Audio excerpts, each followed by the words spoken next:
ಜಾಗೃತ ಬಳಗ ವಿಜಯಪುರ, ಬ್ರಹ್ಮಕುಮಾರಿ ಈಶ್ವರಿ ವಿಶ್ವವಿದ್ಯಾಲಯ ವಿಜಯಪುರ ಸಹಯೋಗದಲ್ಲಿ ವಿಜಯಪುರ ನಗರದ ಆತ್ರೇಯ ಆಸ್ಪತ್ರೆಯಲ್ಲಿ ಉಚಿತ ಆರೋಗ್ಯ ಶಿಬಿರವನ್ನು ಆಯೋಜಿಸಲಾಗಿತ್ತು.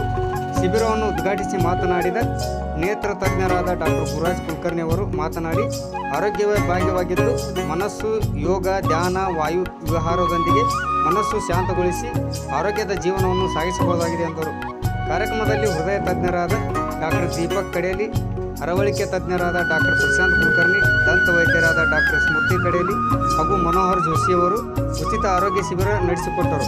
ಈ ಸಂದರ್ಭದಲ್ಲಿ ಬ್ರಹ್ಮಕುಮಾರಿ ಈಶ್ವರಿ ವಿಶ್ವವಿದ್ಯಾಲಯದ ಬಿಕೆ ಸುರೇಖಾ, ಬಿಕೆ ಸಂಗೀತ್, ಬಿಕೆ ಕವಿತಾ, ಬಿಕೆ ಗಂಗಾಧರ್ ಹಾಗೂ ವಿವೇಕ್ ಜಾಗೃತ ಬಳಗದ ಮಹಾದೇವ್ ನಿಂಬಾಳ್, ಜ್ಯೋತಿ ನಿಂಬಾಳ್, ಅಪ್ಪು ಶಿರೋಳಮಠ್ ಹಾಗೂ ಜಿಆರ್ ಕುಲಕರ್ಣಿ, ಮಂಜುನಾಥ್ ದಡ್ಡಿ ಉಪಸ್ಥಿತರಿದ್ದರು. ಉಪನ್ಯಾಸಕರಾದ ಮಹಾದೇವ್ ನಿಂಬಾಳ್ ಕಾರ್ಯಕ್ರಮ ನಿರೂಪಿಸಿ ವಂದಿಸಿದರು.